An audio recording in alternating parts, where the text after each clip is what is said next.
This is the film you will not see on the BBC or CNN or any other Western media. Over the last year, we have witnessed what is the greatest crime of the 21st century. And perversely, it's a crime that has been meticulously documented and presented to us by the people who are carrying it out. We at Al Jazeera have collated all that evidence, packaged it. What it reveals is truly shocking. We focus on the town of GAZA, which is a small town of about 13,000 people. The Israeli army enters this town just after Christmas. It's emptied of people, and they simply destroy it. And they record themselves doing it. They post before and after videos, and the town is entirely flattened.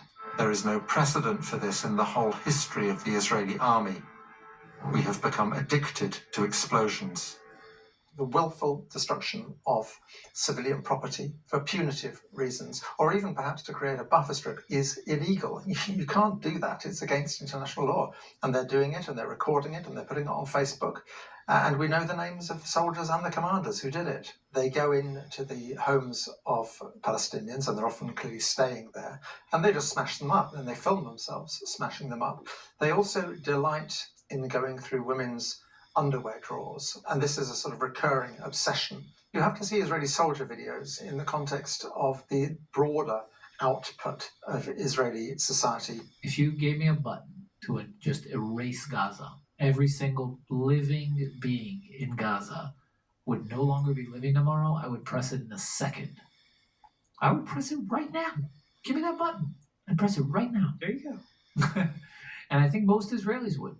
There's an Israeli song called "This Was My Home." And what they would do is dress up as caricatures of obviously what they perceive Palestinians to be, being sung mockingly to people who no longer have homes. We're not looking at some sort of obscure subculture within Israeli society. This is mainstream Israeli society.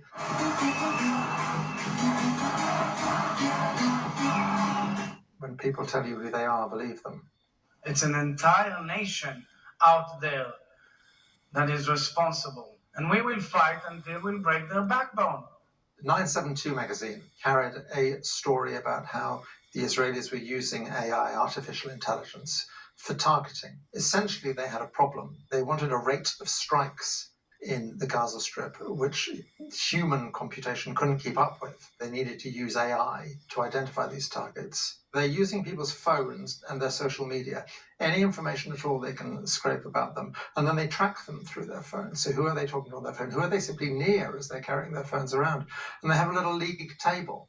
And if you accumulate enough points, you can be killed. The terrifying thing is, how do you kill them? Where do you kill them? And they reached the calculation that it's much easier to kill people when they're at home, which is where the second bit of software kicks in, which is called Where's Daddy? The naming is indicative of a fairly dark sense of humour. They track you. Once Daddy is home, they can kill you, and of course along with anyone else who is in the house as well. It's astonishing what Israeli soldiers do put on film, but that raises the question of what they don't put on film. You very